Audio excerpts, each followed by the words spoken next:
capacités, ses compétences entre l'Union européenne, l'Afrique et aussi d'autres pays. Il a fait beaucoup des lois, des contrats, des relations aussi.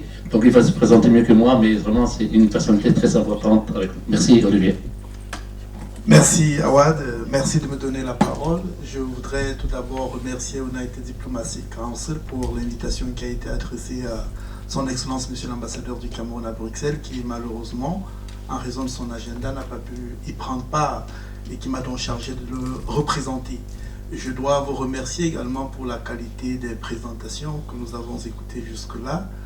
Vous avez su aborder des problématiques qui sont essentielles aux besoins de développement de nos États du Sud aujourd'hui, notamment la transformation numérique, la transition énergétique, la question de la sécurité maritime, la construction des grandes infrastructures. Ce sont là tous les enjeux qui sont au cœur des stratégies de développement de nos pays.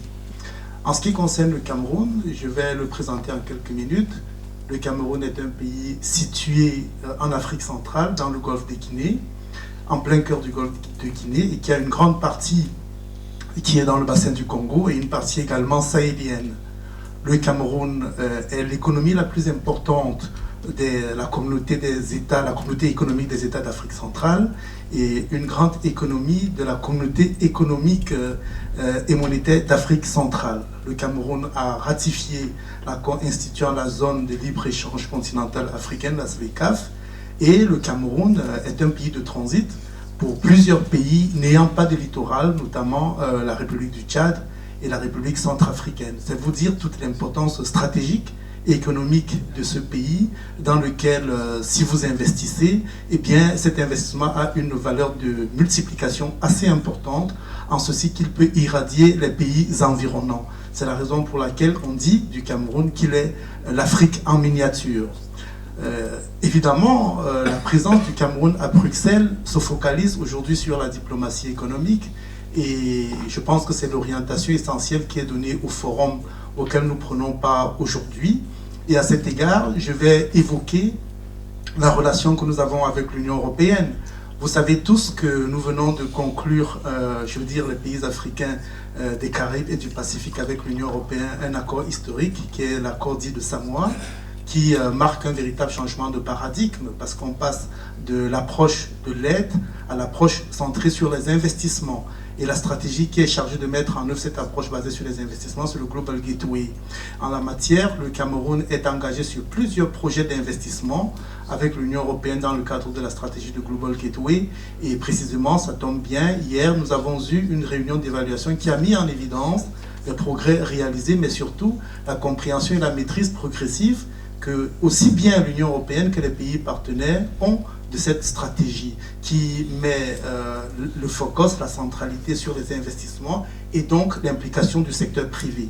Je comprends bien que le forum auquel nous prenons part aujourd'hui se focalise également sur la promotion du secteur privé, et donc, étant donné que nous sommes sur la place de Bruxelles, il me semble que le Global Gateway constitue une stratégie, une porte d'entrée idéale pour engager une coopération gagnant-gagnant avec les pays africains et le Cameroun en particulier.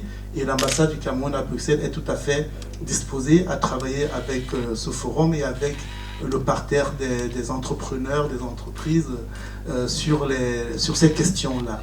Je voudrais également aborder une question importante qu'un orateur a soulevée tantôt, c'est celle qui porte sur la sécurité maritime.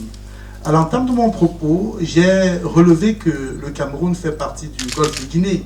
Le Cameroun fait partie de la Commission du Golfe de Guinée, et le Cameroun a abrité un sommet interrégional pour la sécurisation du Golfe de Guinée et donc pour la lutte contre la piraterie maritime et les actes illicites commis en mer.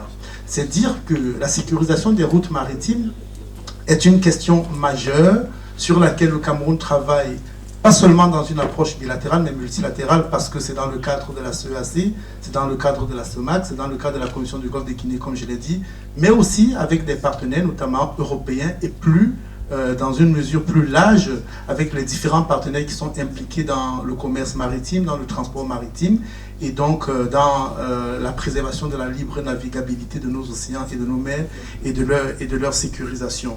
Donc, pour conclure, je dirais que le Cameroun, terre d'opportunités, pays majeur pivot en Afrique centrale, est tout à fait disposé dans un contexte de sécurité, de stabilité qui est le sien. Et au moment où le président élu vient de prêter serment et entame un nouveau mandat de 7 ans, le Cameroun est donc disposé à s'engager avec les partenaires bilatéraux et multilatéraux dans le contexte de la diplomatie économique pour relever les différents défis qui ont été abordés dans les secteurs qui nous ont occupés tout au long de cette soirée. Je suis tout à fait disposé à poursuivre cet échange en marge de cette session avec des personnes qui seraient intéressées et je vous remercie de votre très aimable attention.